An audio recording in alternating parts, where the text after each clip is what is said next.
What great honor. What great honor and pleasure to welcome you back to the Davos community. Just 4 days into your new mandate, we highly appreciate your presence with us today. We wish you all the best as you take on your critical work ahead. The global challenges we face today are monumental. A year ago, I stood here before you, alone. Yes, welcome back. This is the third video partaking to the World Economic Forum. If you have not seen my reporting partaking to this, please check my previous upload.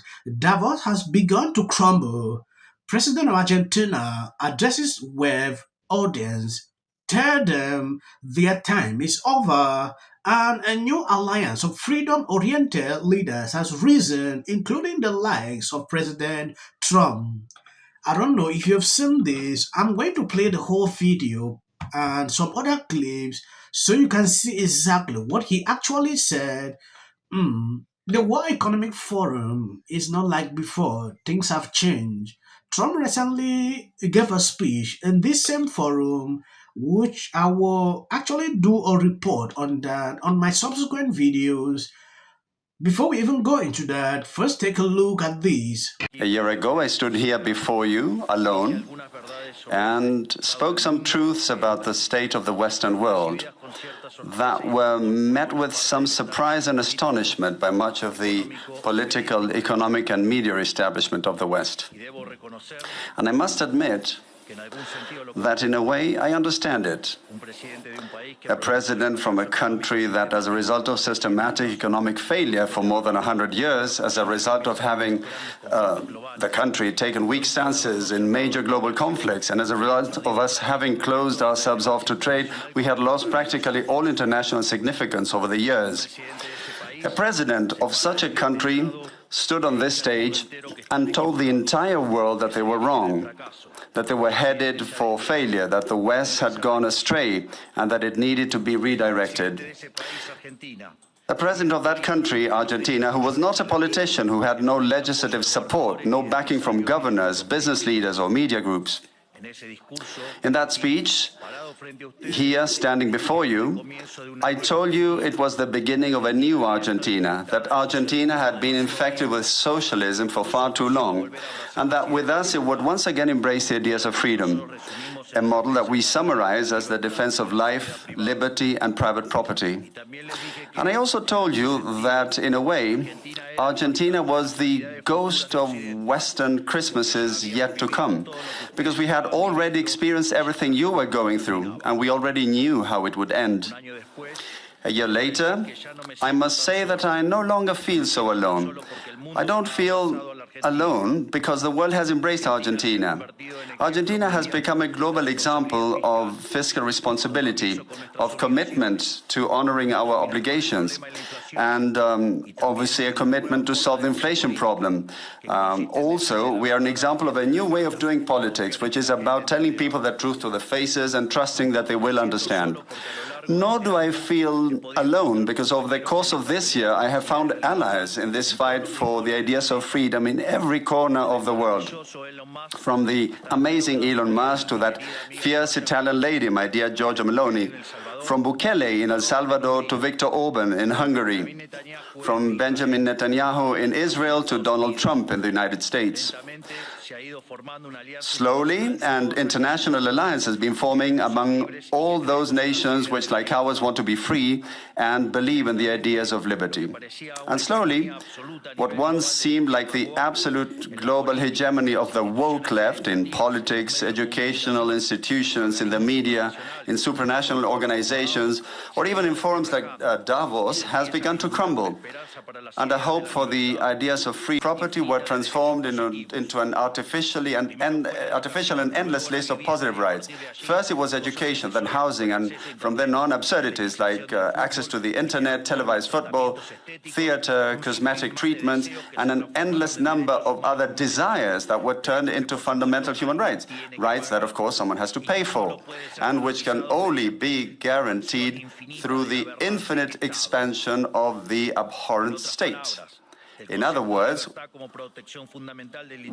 we move from the concept of freedom as the fundamental protection of the individual against the intervention of the tyrant to the concept of liberation through state intervention. On this foundation, wokeism was built, an ideology of monolithic thinking upheld by various institutions, whose purpose is to penalize dissent. Feminism, diversity, inclusion, equity, immigration, abortion, environmentalism, gender ideology, among others. These are all various heads of the same beast, aimed at justifying the state's expansion through the appropriate. If I lie to you that I don't enjoy this man at this point, look at what he said here. The time is over. These people should just stop whatever thing they are planning.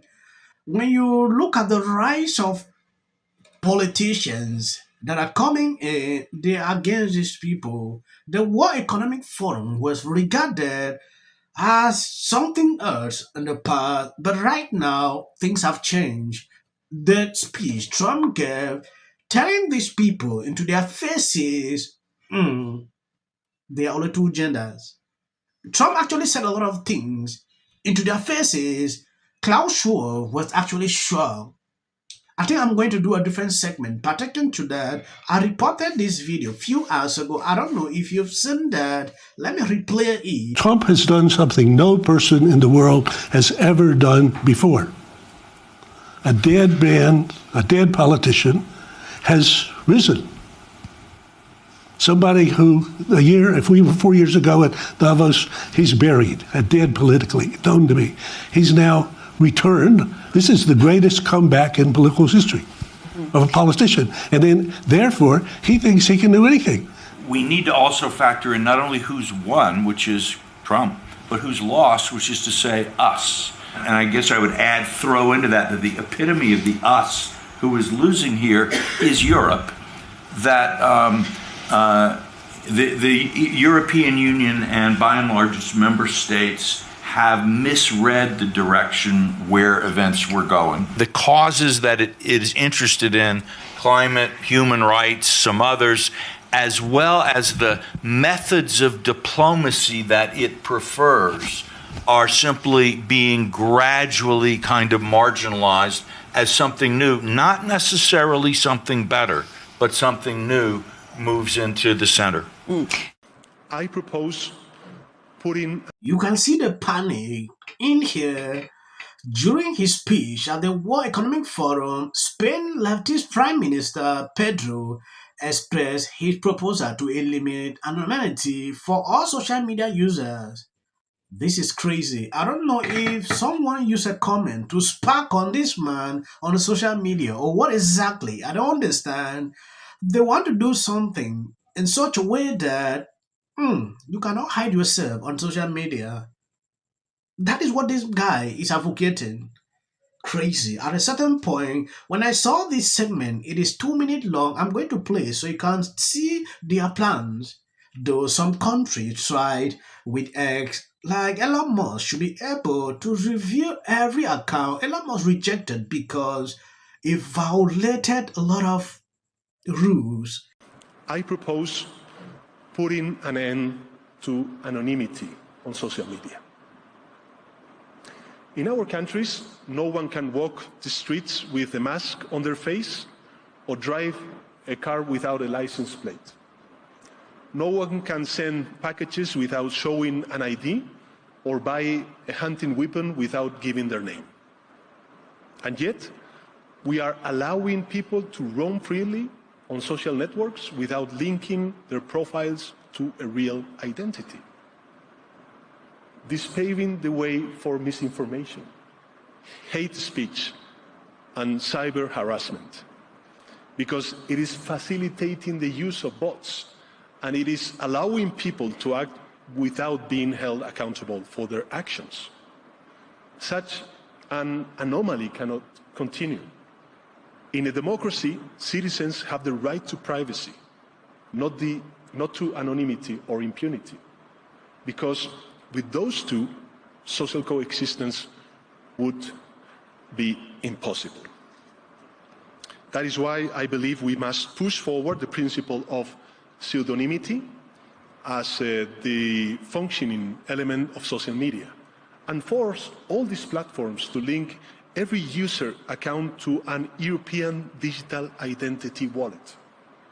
This way, citizens could use nicknames if they want, but in the case of a crime, public authorities would be able to connect those nicknames to real people and hold them responsible.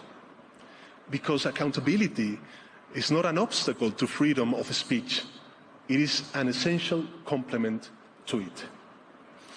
On social media user, or it's much better to say, one social media user, one real ID. This is the only way to really ensure that minors do not access inappropriate content, that people who commit crimes are banned or prosecuted from social networks, and that the millions of fake profiles that exist and influence the public conversation are removed. My second proposal is to force open the black box of social media algorithms once and for all. The prior government was maybe more popular internationally. In financial services, they were not very... That undermine collective progress and lead to profound societal and political shifts. To counter the erosion of hope and confidence in our future, we must go beyond reacting just to crisis. To steal it from. A short time ago, Mr. and Mrs. Trump. Also attending were all those people who warned Americans to shun this wannabe fascist dictator called Trump. Look at me, Ma! Oh, let's go see Hitler and get a quick selfie first. Hello, look at us! It's because of merit. And sparks move things. And it doesn't matter how much water you have. Future president and his gag. Or a funky in policy. The city of the Pacific Palisades is burning. And, you know, I flew here last night. I was on the plane. Started getting texts. So I am evacuating my home. What we need to do against what we know is right. And these are the results. Trump is now calling that Gavin Newsom should step down. This is you getting water to areas that need water because there are fires in 100-mile-an-hour winds. The situation is beyond control. For the work that he's been trained his whole life to do. What do we do? Right now you're looking straight. Remember it. We as a country about and then I think all our tax dollars probably went for Gavin's hair gel. I don't know, but it's like, you know, it's sad. I want to be, Jim Jordan. In the 5 tenants of Palisades Village right here. This is the town center of sorts. And he did this little dance. Josh Green, the governor of down in Hawaii, who had some. And then we watch the news or talk to my friends. Buying up properties and the likes. These people lost their... We went to the Starlight Ball.